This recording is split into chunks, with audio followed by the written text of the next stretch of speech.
नमस्कार बच्चों, कैसे आप सब। आज मैं लेके आऊँ आपके लिए दिल्ली ऑफ गवर्नमेंट द्वारा जारी किया गया एक बेहतरीन प्रश्न पत्र। ये हिंदी का आपका दूसरा प्रश्न पत्र है। एक प्रश्न पत्र मैं आपको ऑलरेडी करा चुका हूं, तो ये दूसरा प्रश्न पत्र है जिसमें हम जानेंगे कि गवर्नमेंट ऑफ दिल्ली में जो एग्जाम होने वाला है हिंदी का, उसका पैटर्न क्या होगा और किस तरीके के क्वेश्चन आएंगे। क्योंकि आप देख चुके हो कि जितने भी क्वेश्चन पेपर जारी किए हैं डीओई ने, डायरेक्टर ऑफ एजुकेशन ने, अधिकतर जो पेपर हो रहे हैं, चाहे वो 9th की बात करें 11th की बात करें, वो मोस्टली डीओई द्वारा जारी किए क्वेश्चन पेपर के बेस पर है। तो ये क्वेश्चन पेपर भी डीओई नहीं जारी करा है।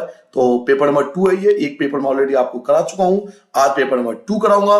तो चलिए, ये सामान्य निर्देश है, आप इसका स्क्रीनशॉट लेके रख लीजिए, बाद में आप आराम से पढ़ते रहना। देखिए, सबसे पहले हमारा आता है खंड का आपठित गद्यांश। तो नीचे आपको क्वेश्चन दिए होंगे, पांच एमसीक्यू होंगे और 1 बाय 1 आपको आंसर देना है इसका। तो पहले क्वेश्चन को बिल्कुल अभ्यास को पढ़ लेते हैं, आपठित गद्यांश को पहले बहुत अच्छे से पढ़ लेते हैं, फिर आप आराम से क्वेश्चन का आंसर दे पाओगे। आज कंप्यूटर का युग है। कंप्यूटर इस शताब्दी के प्रमुख आविष्कारों में से एक है। बच्चे कंप्यूटर के माध्यम से इंटरनेट पर नई से नई जानकारी प्राप्त करते हैं। कंप्यूटर पर कई तरह के खेल भी खेले जा सकते हैं। तो आप लोग भी गेम खेलते हो और फिर शिकायतें आती है घर से। कंप्यूटर एक विद्युत संचालित उपकरण है। इसमें बहुत अधिक मात्रा में सामग्री एवं आंकड़े संचित कर सकते हैं। लंबी लंबी गिनतियां, हिसाब किताब और सोच विचार जिन्हें करने में इंसान अपनी पूरी ऊर्जा लगा देता था, आज कंप्यूटर द्वारा कुछ ही मिनटों में यह हो सकता है। कंप्यूटर के बिना किसी भी क्षेत्र की प्रगति और विकास करना संभव नहीं है। कंप्यूटर को मशीनी मस्तिष्क कहा जाता है। कंप्यूटर के बिना किसी भी क्षेत्र में प्रगति और विकास करना संभव नहीं है। पुस्तकालय, कार्यालय, बैंकों, फैक्ट्री आदि में कंप्यूटर का प्रयोग किया जाता है। आज डाकघर, रेलवे स्टेशन, सिनेमा हॉल, मौसम कार्यालय, चिकित्सा क्षेत्रों में भी सभी जगह कंप्यूटर का सही काम किया जा रहा है। विद्यार्थियों के लिए भी कंप्यूटर विशेष रूप से उपयोगी है। आप देखते हो ऑनलाइन क्लास आपकी चल रही है। तो कंप्यूटर द्वारा विद्यार्थी ग्राफिक एवं डिजाइनिंग सीख सकते हैं। प्रत्येक विद्यार्थी के लिए नए कंप्यूटर की शिक्षा जरूरी हो गई है। विद्यालयों में सहस्त्र परीक्षार्थियों की अंक तालिका, रोल नंबर, फीस और पर्चों की जांच कंप्यूटर द्वारा की जाती है। आप देखते हो आजकल सारा रिकॉर्ड ऑनलाइन होता है, तो सारा रिकॉर्ड ऑनलाइन कंप्यूटर से ही तो हो रहा है। भारत में कंप्यूटर सन 1961 में आया था। 1961 में भारत में कंप्यूटर लाया गया था। पहले पहले यह जापान, रूस, अमेरिका आदि अनेक उन्नत देशों से कंप्यूटर आयात करते थे। आयात मतलब हम लोग मंगवाते थे, इन देशों से हम लोग कंप्यूटर खरीदते थे। लेकिन हमारे देश में भी अब इनका निर्माण हो रहा है। हमारे यहाँ कंप्यूटर विज्ञान का प्रचार प्रसार भी बहुत बढ़ गया है। भारतीय कंप्यूटर इंजीनियरों का पूरे विश्व में सम्मान किया जाता है। कंप्यूटर द्वारा काम करना सरल और तीव्र हो गया है, लेकिन कंप्यूटर भी कभी कभी बड़ी बड़ी भूलें करता है। आजकल कंप्यूटर वायरस से भी अधिक प्रभावित हो रहे हैं। कंप्यूटर जो है आपको पता है, आजकल उसमें जो लैपटॉप है, कंप्यूटर, उसमें वायरस का प्रचलन बहुत ज्यादा है। वायरस आ जाता है उसके अंदर, तो उससे बहुत ज्यादा प्रभावित होता है। किसी भी कंप्यूटर के बिना आधुनिक जीवन की कल्पना करना मुश्किल है। नाउ, अब आपको पहला क्वेश्चन क्या पूछा जा रहा है? आजकल कंप्यूटर किससे प्रभावित होता है? बैक्टीरिया से, वायरस से, फंगस से और कीटाणु से। तो बताइए कितना सिंपल क्वेश्चन है कि कंप्यूटर किससे प्रभावित होता है? तो वायरस से। बी आपका आंसर आ जाएगा। अगला क्वेश्चन, नेक्स्ट क्वेश्चन पढ़ते हैं। किसी भी क्षेत्र में प्रगति और विकास के लिए बिना संभव है। किसके बिना असंभव है? अब पूरे पैराग्राफ आपने पढ़ा है ना, कंप्यूटर के बारे में तो पढ़ा है ना, कि किसी भी क्षेत्र में प्रगति और विकास के लिए आजकल जरूरी क्या है? कंप्यूटर। कंप्यूटर आपका आंसर आ जाएगा। तो ए पे आपको टिक करना है। अगला क्वेश्चन आपके लिए कि भारत में कंप्यूटर किस सन में आया था? 1963 में, 1962 में, 1961 में या 1960 में? तो अभी मैंने आपको पैराग्राफ बताया था कि भारत में कंप्यूटर लाया गया था 1961 में। तो सी इसका करेक्ट आंसर आ जाएगा। फोर्थ पार्ट पर आ जाते हैं बच्चों। कंप्यूटर कैसा उपकरण है? सरल उपकरण है, कठिन है, गैर विद्युत संचालित है या विद्युत संचालित है? तो हम सबको पता है कंप्यूटर को चलाने के लिए विद्युत की आवश्यकता होती है, तो ये विद्युत संचालित उपकरण है। तो डी जो होगा वो उसका करेक्ट आंसर होगा इस क्वेश्चन का। अगला लास्ट क्वेश्चन है इस पैसेज का, अपठित गद्यांश का अंतिम क्वेश्चन है ये। बच्चे किसके माध्यम से इंटरनेट पर नई नई जानकारी प्राप्त करते हैं? कंप्यूटर से, रेडियो से, टेलीविजन से, किताब से? तो पूरा पैराग्राफ ही कंप्यूटर के बारे में था। तो कंप्यूटर से बच्चे नई नई जानकारी प्राप्त करते हैं इंटरनेट से। तो ए जो होगा उसका करेक्ट आंसर होगा। अथवा आपको दिया हुआ, चाहे तो आप इस क्वेश्चन को भी कर सकते हैं। तो पढ़ लेते हैं क्वेश्चन। हर देश की अपनी भाषा होती है। भाषा के माध्यम से ही हम एक दूसरे की बातों और विचारों को समझ सकते हैं। यानी यहां बात भाषा की हो रही है, लैंग्वेज की हो रही है, कि हमें कोई ना कोई भाषा आती है, हिंदी, इंग्लिश, कुछ ना कुछ तो आता है ना, तभी हम एक दूसरे से कम्युनिकेट कर पाते हैं। तो हर एक दूसरे से बात और विचारों को समझ पाते हैं और समझा पाते हैं। भारत में वैसे तो अलग अलग राज्यों में अलग अलग भाषाएं बोली जाती है, पर हिंदी हमारे देश की राष्ट्रभाषा है। 26 जनवरी 1950 को डेट याद रखना। 26 जनवरी 1950 को जब भारत का संविधान बना तो हिंदी को राजभाषा का दर्जा दिया गया। लेकिन राजभाषा का दर्जा मिलने के बाद भी इसको वह सम्मान नहीं मिला जो इसे मिलना चाहिए था। हिंदी भाषा के प्रयोग में हमें कमतर महसूस ना करने और इसका गर्व के साथ प्रयोग करना चाहिए एवं आने वाली पीढ़ी को भी हिंदी को अपनाने के लिए जागरूक करना चाहिए। भारत देश विभिन्न जाति, धर्मों और सांस्कृतिक का देश है, जहाँ कई भाषाएं और बोलियां का प्रयोग होता है। ऐसे में यदि किसी देश की अपनी एक राष्ट्रभाषा ना हो तो देश में एकता की कल्पना करना असंभव है। भारतीय संविधान में हिंदी को राजभाषा घोषित किया गया है, जिससे इसके धागे से अब एक साथ बंधे रहे हैं। लेकिन राजभाषा होते हुए भी इसे वह दर्जा नहीं मिल पाया जो इसे मिलना चाहिए था। हिंदी दिवस पर प्रत्येक विद्यालय में हिंदी भाषा के प्रयोग, प्रचार एवं प्रसार के लिए कार्यक्रमों का आयोजन आवश्यक होना चाहिए। इसमें बच्चे बढ़ चढ़कर अपनी भागीदारी करें। पाठ्यक्रम में अन्य भाषाओं के नाटकों और कहानियों के साथ साथ हिंदी भाषा में भी प्रयुक्त साहित्यकारों के नाटक एवं कहानी सम्मिलित करना चाहिए। अधिकतर लोग निमंत्रण पत्र एवं आपसी पत्राचार में भी अंग्रेजी भाषा का प्रयोग करते हैं। यदि निमंत्रण पत्र यानी जब हम किसी को इनविटेशन देते हैं, निमंत्रण पत्र देते हैं शादी ब्याह वगैरह का, तो हिंदी में बनाए जाए। अगर वो निमंत्रण पत्र हिंदी में बनाएंगे तो लोग इन्हें पढ़कर अपनी राष्ट्रभाषा के प्रति अधिक जागरूक होंगे और अधिक से अधिक इसका प्रयोग और गौरवान्वित महसूस करेंगे। नाउ अब इसके बेस पर आपको क्वेश्चन का आंसर देना है, तो पढ़िए पहला क्वेश्चन क्या है।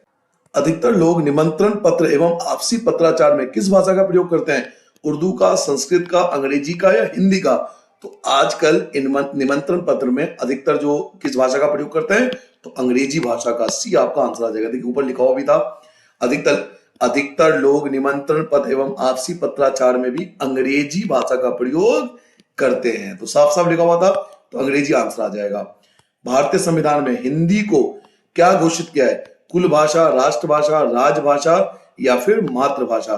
तो हिंदी को हम सब ने राष्ट्रभाषा, हमारे संविधान ने हिंदी को राष्ट्रभाषा घोषित किया है, तो बी इसका आंसर आ जाएगा। भाषा, राष्ट्रभाषा के बगैर देश में किसकी कल्पना करना असंभव है? विकास की, मेल मिलाप की, भाईचारा की या एकता की? तो करेक्ट आंसर डी आएगा कि किसी भी राष्ट्रभाषा के बिना देश में एकता की कल्पना करना असंभव है। तो इसका आंसर डी आएगा, एकता की कल्पना करना असंभव है। भारतीय संविधान कब लागू हुआ? तो इसके लिए तो पैसेज पढ़ने की जरूरत ही नहीं, हम सबको पता है 26 जनवरी 1950 को। यहाँ 4 ऑप्शन दे रखे हैं, तो 26 जनवरी 1950 यानी बी जो होगा इसका आंसर आ जाएगा। हम एक दूसरे के बातों और विचारों को किस माध्यम से समझ पाते हैं? भाई मेरी बात आप समझ पा रहे हो या मैं आपकी बात समझ पाऊं, इसके लिए क्या जरूरी है?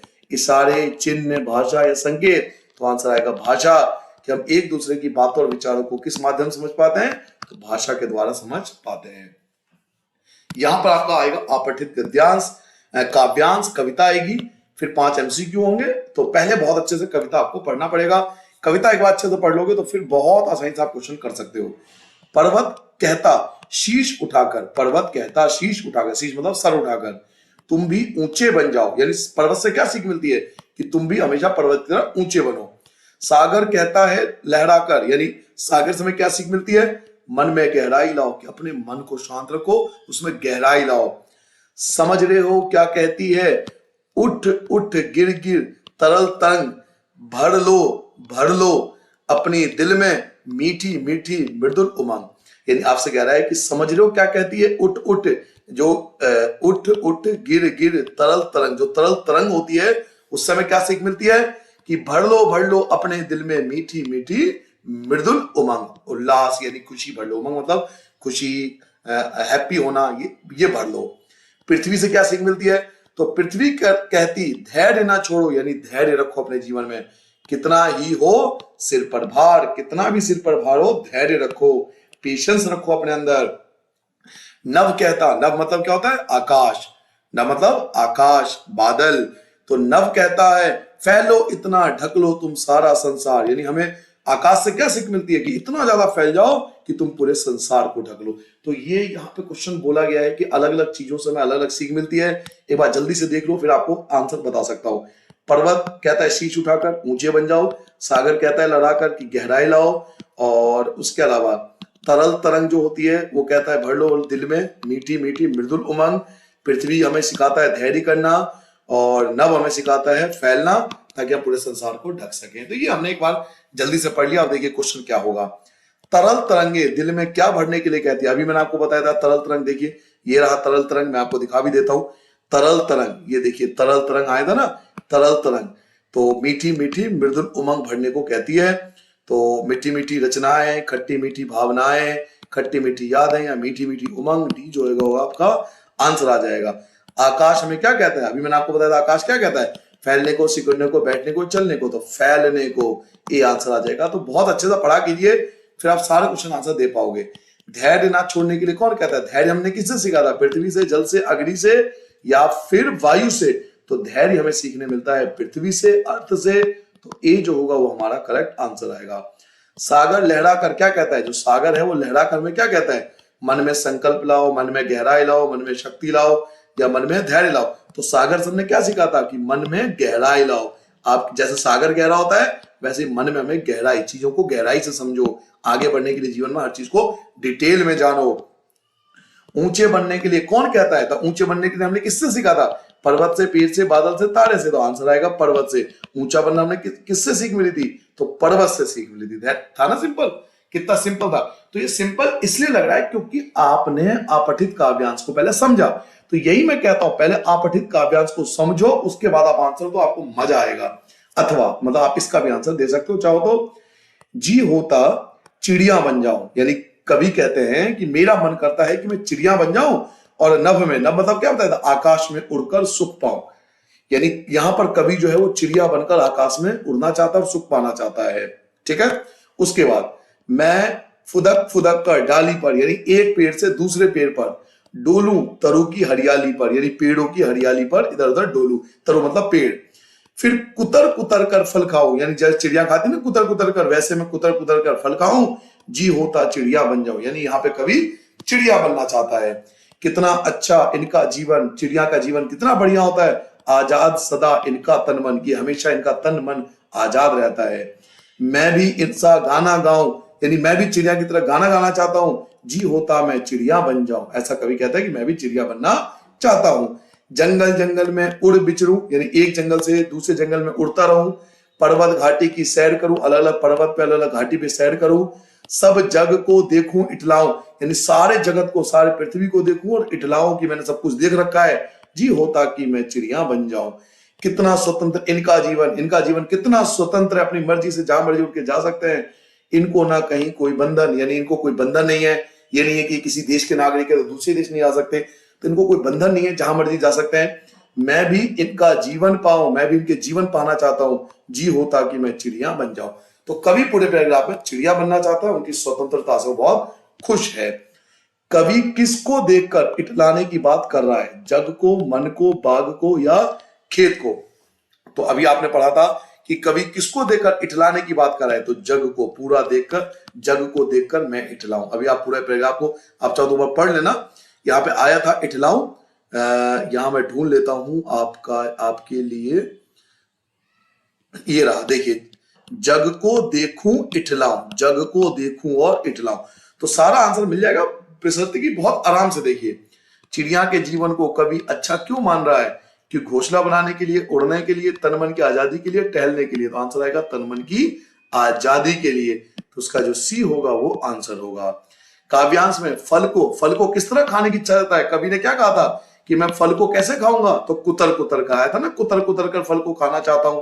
तो डी इसका आंसर आएगा कि कवि जो है फल को कुतर कुतर कर खाना चाहता है।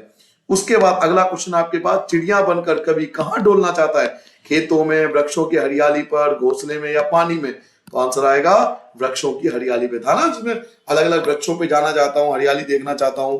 तो इसका बी जो होगा वो आंसर आ जाएगा। उसके बाद अंतिम पार्ट है, कवि कहां उड़कर सुख पाना चाहता है? पर्वत पर, धरती पर, आकाश में या सागर में? तो पर्वत पे तो उड़ेगा नहीं, कहां उड़कर सुख पाएगा? जब वहां आकाश में उड़ेगा। तो सी जो होगा बच्चों इसका आंसर होगा कि कवि जो है वो आकाश में उड़कर सुख पाना चाहता है। तो सी इसका आंसर आ जाएगा। नाउ अब हम आ चुके हैं व्याकरण वाले पार्ट पे, ग्रामर वाले पार्ट पे। तो चलिए यहां से स्टार्ट होगा आपका व्यवहारिक व्याकरण, जो कि खंड का है। इसमें आपको देखिए इस वाले क्वेश्चन में, क्वेश्चन नंबर 3 में आपके पास 4 एमसीक्यू है और आपको 4 एमसीक्यू आंसर देना है। तो सबसे पहले अधिकतर उपसर्ग ही पूछता है, तो 29 शब्द में उपसर्ग आपको बताना है। उपसर्ग क्या होता है? जो स्टार्टिंग के वर्ड होते हैं उसे उपसर्ग होते हैं। तो 29 में उपसर्ग क्या होगा? तो उन जो है स्टार्टिंग शब्द है। तो ये भी नहीं है, ये भी नहीं है, और मिल गया आपको, उन मिल गया। देखिए ये रहा, तो सी आपका आंसर होगा। आगे, अति उपसर्ग वाला सही शब्द। उपसर्ग क्या होता है? जो स्टार्टिंग में लगता है। तो देखिए कौन से ऑप्शन में अति सबसे पहले लग रहा है। तो सबसे पहले क्या? अति प्रिय मिल गया ना, अति प्रिय। अब यहां तो अति है नहीं, यहां तो अधि है, यहां अंति है, यहां अनी है। तो अति तो केवल एक ही में ही है, ए आपका आंसर आ जाएगा उपसर्ग वाला। पढ़ने वाला शब्द, पढ़ने वाले शब्द में प्रिय, प्रिय क्या होता है? जो लास्ट में लगता है। प्रिय प्रत्यय क्या होता है? प्रत्यय होता है जो अंत में लगता है, अंत में जुड़ता है। तो आपको बनाया पढ़ने वाला में अंत में क्या जुड़ा है? तो वाला। तो वाला आपको ढूंढना है, वाला। तो बी जो होगा वो आपका आंसर आ जाएगा। अगला, इत, प्रत्यय वाला शब्द। प्रत्यय भी बताया तो लास्ट में लगता है, तो आपको बताना है इत किस में लगा है। तो सबसे पहले क्या लिखा हुआ है? भौतिक। क्या लिखा हुआ है? भौतिक। तो इक आ रहा है इसमें, इत नहीं आ रहा है, इत चाहिए, इक आ रहा है। नैतिक, तो इसमें भी इक आ रहा है। आनंदित, ध्यान सुनिए, आनंदित आ रहा है ना, इत आनंदित। वैसे भी एक बात बताओ, इसमें क आ नहीं सकता, इसमें क आ नहीं सकता, इसमें क आ नहीं सकता, तो इसी में है। आपको सिर्फ ये पता होना का ना प्रत्यय क्या होता है, तो भी आप आंसर कर दोगे। तो इसी में ना केवल, तो सी आपका आंसर आ जाएगा। अनाचार शब्द में मूल शब्द, मूल शब्द होता है जिससे शब्द बना है। तो अनाचार, तो अन प्लस आचार, ये ऐसे बनता है। अनाचार होता है अन प्लस आचार, तो मूल शब्द क्या है? आचार। तो बी जो होगा वो आपका आंसर आ जाएगा इस क्वेश्चन का। आपको आचार पर टिक करना है। अगला क्वेश्चन देखिए, फिर से आप अगले क्वेश्चन पे आ चुके हो। यहां भी आपको 4 एमसीक्यू मिलेगा और चारों का आपको आंसर देना है, चारों का आपको एमसीक्यू का आंसर देना है। तो चलिए 1 बाय 1 स्टार्ट कर लेते हैं, देखते हैं क्या पूछ रहा है। आराम कुर्मी शब्द में समास होगा। तो आराम कुर्सी, आराम कुर्सी, आराम कुर्सी, आराम करने वाला कुर्सी, आराम को देने वाला कुर्सी। तो ऐसा कोई वर्ड आता है, आराम कुर्सी, आराम को देने वाला कुर्सी, आराम जिसमें मिले वो वाली कुर्सी। तो ऐसा कोई समास होता है तो वो हमेशा तत्पुरुष समास होता है, जिसमें एक जो होता है प्रमुख शब्द होता है। तो तत्पुरुष समास की बात हो रही है यहां पर, तो आपका डी आंसर आ जाएगा, तत्पुरुष समास। प्रधानाध्यापक समस्त पद पर सही विग्रह, इसको विग्रह करना, तोड़ना है। तो प्रधानाध्यापक कौन होता है? जो प्रधान है अध्यापक। प्रधानाध्यापक का मतलब क्या है? जो स्कूल में प्रधान है अध्यापक। तो प्रधान है जो, साथ ही गलत हो गया, प्रधान है जो अध्यापक मिल गया। देखिए प्रधान है जो अध्यापक, उसी को बोलेंगे ना प्रधानाध्यापक। तो बी जो होगा वो आपका आंसर आ जाएगा। ठीक है, आगे 4 मासों का समाहार, समस्त पद लिखना है। आपको बताना है 4 मासों का समाहार, यानी 4 मासों को मिला देते क्या बोलते हैं? तो 4 मास को इकट्ठा कर देते तो बोलते हैं चौमासा। क्या बोलते हैं? चौमासा। जैसे आधे साल को इकट्ठा कर ले 6 महीने, वैसे 4 मासों को हम इकट्ठा कर देंगे तो उसको इकट्ठे क्या बोलेंगे? उसे चौमासा बोलते हैं। तो चौमासा देखिए आपके पास ये रहा, डी आपको मिल गया चौमासा, तो ये आपका आंसर होगा। द्विंद समास आपको बताना है कि द्विंद समास क्या है। अच्छा, द्विंद समास में आपको कई बार बता चुका हूं। देखिए माता पिता, चाचा चाची, भाई बहन, राजा रानी, इस प्रकार जो होता है द्विंद समास कहते हैं। तो ऊंच नीच, ये देखिए ऊंच नीच, याद है ना बीच में, वैसे जिसमें डैश आता है वो हमेशा द्विंद समास होता है। तो सी जो होगा वो आपका आंसर होगा। द्विंद समास का आपका बेहतरीन एग्जाम्पल मिल गया। ये मैंने आपको पिछले पेपर में बताया था, नीला है कंठ जिसका, अर्थात शिव। तो जब हम किसी शब्द में किसी और के बारे में बताते हैं तो वो हमेशा बहुब्रीहि समास होता है। तो आपका आंसर आ जाएगा बहुब्रीहि समास बी। जब किसी स्टेटमेंट से हम किसी और के बारे में बात कर देते हैं तो वहां बात कर लेते हैं, वो होता है बहुब्रीहि समास। जैसे नीला है कंठ जिसका, तो हम अगर शिव का नाम नहीं भी बोलेंगे तो जो पढ़ा लिखा व्यक्ति होगा समझ लेगा कि नीला है कंठ, यानी शिव की बात हो रही है। अगर मैं आपसे बोलूं पीतांबर, तो पीतांबर किसकी बात हो रही है? तो जो पढ़ा लिखा होगा व्यक्ति समझ लेगा पीतांबर जो होता है गणेश जी को ही बोलते हैं। तो जब हम अपने स्टेटमेंट से किसी और को रिप्रेजेंट करना चाहते हैं तो वो तो होता है, उसे बहुब्रीहि समास कहते हैं। तो बी आपका आंसर आ जाएगा। नाउ क्वेश्चन नंबर 5 पे आ चुके हैं, पढ़िए क्वेश्चन नंबर 5। निर्देश अनुसार किन्हीं 4 शब्दों के फिर से 4 एमसीक्यू। तो यहां पर वाक्य के भेद आएंगे, सारे के सारे वाक्य के भेद, जो आपने अर्थ की दृष्टि से वाक्य के भेद पढ़े। अगर आपने वाक्य के भेद पढ़ रखे अर्थ की दृष्टि से तो सारे क्वेश्चन का आंसर एक बार में दे लोगे। ठीक है, स्टार्ट करें। रमेश घूमने गया है, रमेश घूमने गया है। तो अर्थ की दृष्टि से वाक्य के भेद बताने हैं। निषेधवाचक, निषेधवाचक में ना आता है, ना तो है नहीं। आज्ञावाचक, कोई आज्ञा तो दे नहीं रहा। विस्मयवाचक होता है जहां पे विस्मयादिक बोधक चिन्ह आ जाए, तो वो भी नहीं है, तो ये भी गलत। तो बचा कौन? विधानवाचक, इसे बोलेंगे विधानवाचक, यानी सी जो आपका आंसर है। क्या मनोज साइकिल चलाता है? अब देखिए पहले आ गया क्या मनोज, तो क्या क्या होता है? प्रश्न हम पूछ रहे हैं, क्या मनोज साइकिल चलाता है, तो हम प्रश्न पूछ रहे हैं। प्रश्न मतलब प्रश्नवाचक, यानी ए जो आपका आंसर हो जाएगा, क्योंकि आप इसमें प्रश्न पूछ रहे हो कि क्या मनोज साइकिल चलाता है, तो क्या क्या मतलब प्रश्न पूछ रहे हो, इसलिए प्रश्नवाचक आपका आंसर आ जाएगा। देखिए विस्मयादि वाचक वो होता है जिसमें ये शब्द आ जाता है, जिसमें हम ऐसी कोई बात करते हैं जो भयंकर हो, तो विस्मयादि बोचक में ये साइन आज से बोलते हैं विस्मयादि बोचक चिन्ह। तो अरे मनोहर 8वीं में पढ़ने लगा, अरे मनोहर 8वीं में पढ़ने लगा, और किसी में देखो, और किसी में है नहीं साइन, ये वाला साइन और किसी में आपको दिख रहा है, तो कोई हो ही नहीं सकता विस्मयादि बोधक, केवल ए में है ऐसा है, तो ए जो आपका होगा वो आंसर आ जाएगा। सरिता विद्यालय जाती है, वाक्य का निषेधवाचक, निषेधवाचक क्या होता है? इसमें ना लिखना पड़ता है, नहीं मना करना पड़ता है, इंग्लिश बोलते हैं नॉट, नेगेटिव सेंटेंस बोलते हैं, नॉट करना पड़ता है। तो सरिता विद्यालय जाती है, इसका आपको ना में कन्वर्ट करना है, तो क्या बोलोगे? सरिता विद्यालय नहीं जाती है, सरिता विद्यालय नहीं जाती है, तो इसमें तो आपको नहीं मिल रहा, आपको इसमें भी आपको नहीं मिल रहा। सरिता विद्यालय क्यों जाती है, ये भी नहीं मिला। सरिता विद्यालय नहीं जाती है, देखो मिल गया, सरिता विद्यालय नहीं जाती है, तो डी जो होगा वो आपका आंसर होगा, क्योंकि निषेधवाचक में हम मना करते हैं किसी काम को। संदेहवाचक कौन होता है? जहां संदेह हो कि कोई काम होगा या नहीं होगा, जहां में आशंका होती है कि भाई कोई चीज हो सकता है या नहीं हो सकता, तो उसे बोलते हैं संदेहवाचक। क्या अनुराग, ये तो हो नहीं सकता क्योंकि प्रश्नवाचक हो गया। अनुराग घर वापस आ रहा होगा, अब यहां पे संदेह है ना, हमें तो नहीं पता आ गया। अनुराग घर वापस आ रहा होगा, ट्यूशन की छुट्टी हो गई, अनुराग घर आ रहा होगा, स्कूल की छुट्टी हो गई, अनुराग घर आ रहा होगा, तो यहां पर संदेह है कि भाई ठीक है छुट्टी हो गई होगी तो आ ही रहा होगा, ज्यादा टेंशन मत लो। तो संदेहवाचक, जहां किसी पर संदेह हो तो वहां संदेहवाचक होता है, यानी बी जो होगा वो आपका आंसर आ जाएगा। नाउ अब आपको अगले क्वेश्चन पे आ जाना है, जो कि क्वेश्चन नंबर 6 है। इसमें भी आपको 4 एमसीक्यू मिलेंगे अलंकार वाले। अब आपको अलंकार पहचान आना चाहिए, तो अगर अलंकार आपने पढ़ रखा है तो देखिए कितना मजा आएगा आपको करते हुए, आपको दिक्कत नहीं होगी किसी क्वेश्चन को सॉल्व करते हुए। स्टार्ट करें। माला निम्नलिखित में पंक्तियों में से उपमा अलंकार, क्या ढूंढना आपको? उपमा अलंकार। देखिए उपमा अलंकार आपको ढूंढना है, ठीक है। तो सबसे पहले तो हमें क्या करना है? उपमा अलंकार ढूंढना होता है, तो भाई उपमा का मतलब भी तो हमें पता होना चाहिए ना, उपमा का मतलब भी पता चाहिए। उपमा का मतलब क्या होता है, तो पहले मैं आंसर बताता हूं, फिर आपको उसका मतलब बताऊंगा कि उपमा का मतलब क्या होता है। माला फेरत जुग भया गया न मन का फेर, यानी माला फेरते हुए तो सालों बिता दिए, लेकिन मन के अंदर जो गंदगी है वो हमने कभी नहीं निकाला। मेरी भव बाधा हरो राधा नगरी सोए, मतलब मेरी जो है बाधा है, समस्या है, उसे हर लो। हरिपद कोमल कमल से, जो हरिपद के हरिपद जो हरि के पद है, भगवान जो विष्णु है उनके जो पद हैं, जो पैर हैं वो कोमल हैं, कमल के समान हैं। तो बच्चों आपको ये पता होना चाहिए सबसे पहले उपमा अलंकार, ठीक है। अगला लास्ट में क्या है आपके पास कि बरसत बारिद बूंद, बरसत बारिद बूंद, कि यहां बरसात की बात हो रही है, तो इसमें आपको उपमा अलंकार ढूंढना है।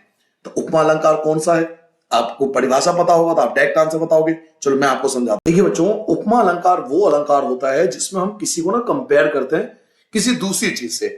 तो अगर आप सी पे देखो, हरिपद यानी हरि के जो पद है पैर हैं वो कोमल है। कितने कोमल है? तो वो कमल के समान कोमल है। तो यहाँ पे हरि के पद यानी भगवान विष्णु के पैर को इतना कोमल बताया गया है कि उसे बताया गया वो कमल के समान कोमल है। तो यहां हमने कंपैरिजन करा। तो जब हम किसी वस्तु का, किसी व्यक्ति का कंपैरिजन करते हैं किसी और चीज से, तो वहां होता है उपमा अलंकार। तो आपका सी आंसर आ जाएगा। यमक अलंकार का आपको उदाहरण बनाना है। यमक अलंकार का आपको बताना है कि इनमें से कौन सा यमक अलंकार है। तो चलिए पहले आप पढ़ ले, मैं एक बार पानी पी लूं, आप एक बार पढ़ लो जब तक।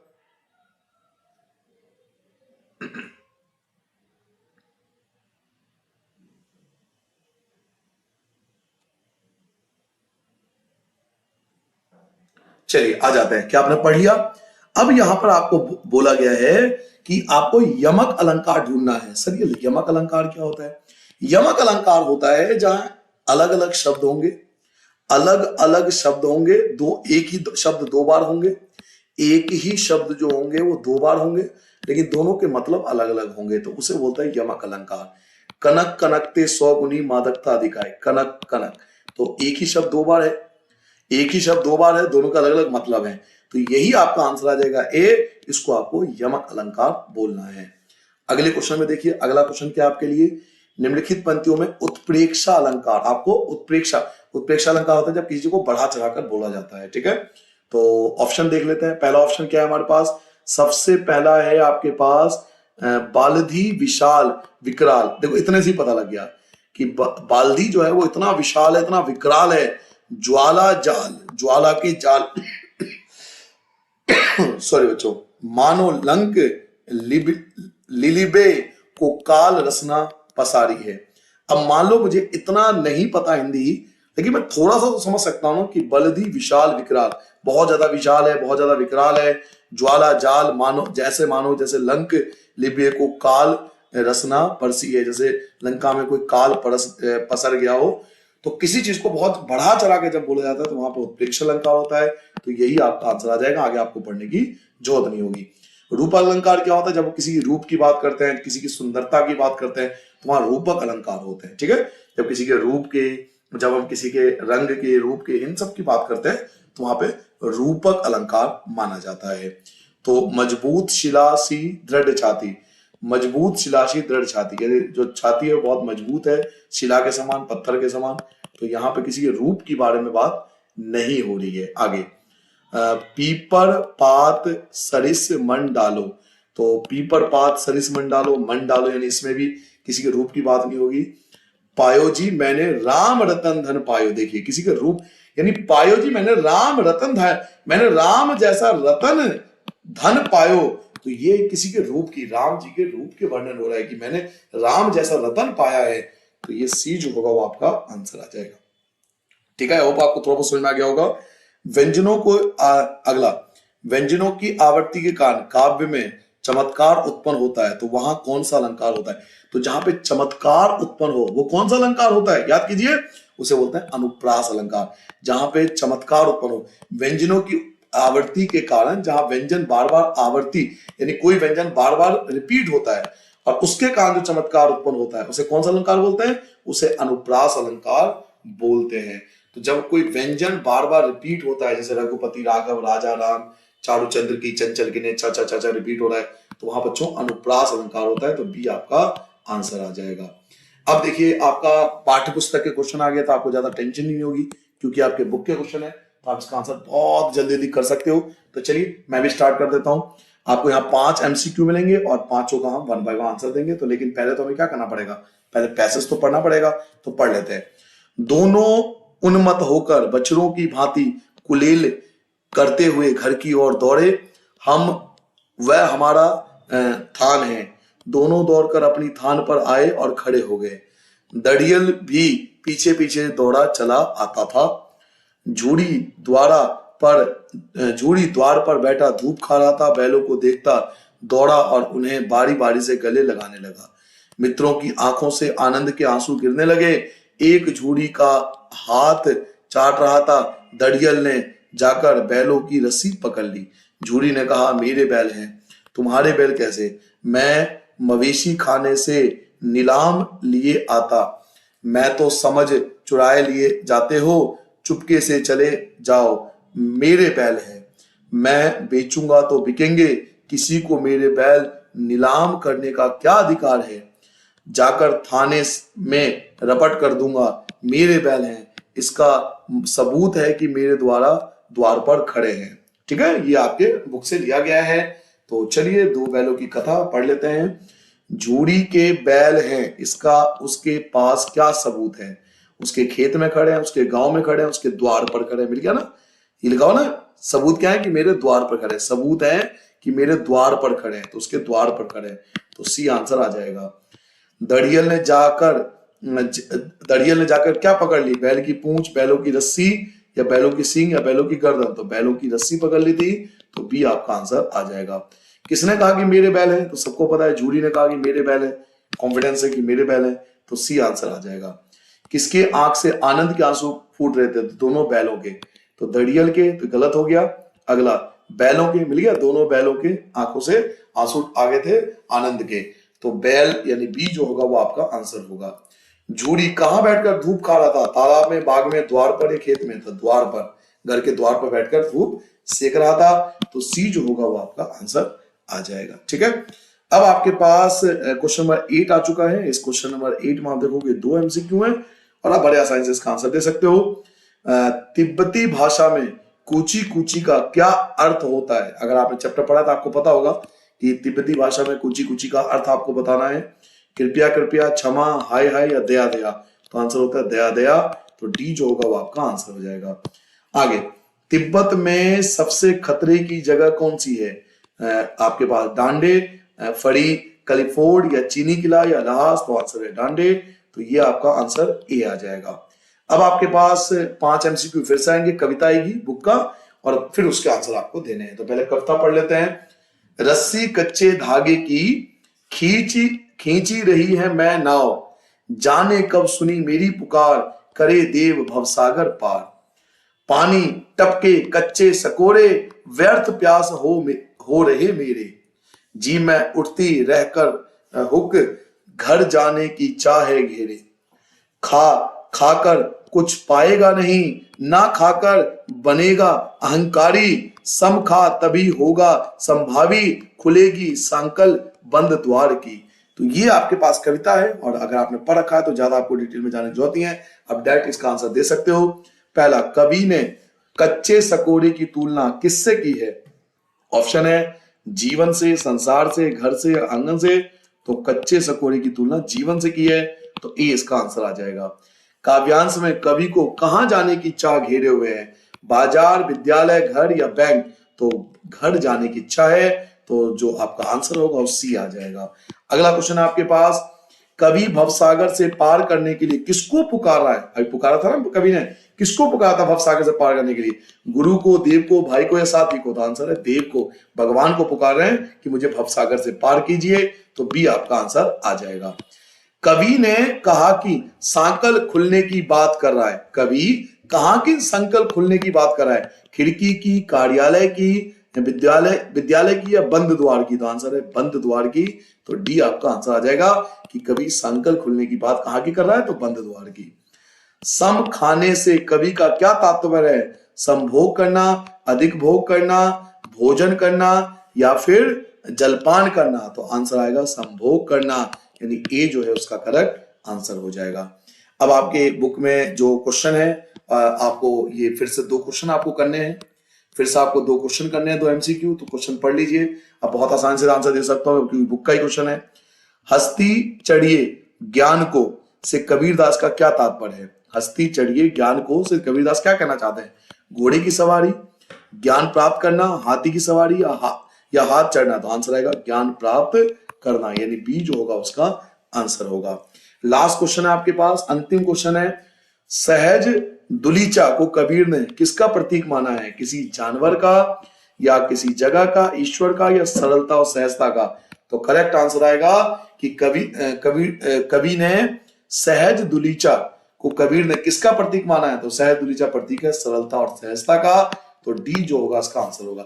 तो यहां पर बच्चों आज का हमारा पेपर खत्म होता है। ये पेपर डीओई द्वारा जारी किया गया था आप सबके लिए, तो जरूर करके जाएं, आपको जरूर फायदा होगा। इस तरीके के आपके क्वेश्चन आने वाले हैं। नमस्कार, जय हिंद। चैनल को जरूर सब्सक्राइब कर लेना, नोटिफिकेशन को दबा देना और दोस्तों के साथ शेयर जरूर करना। नमस्कार।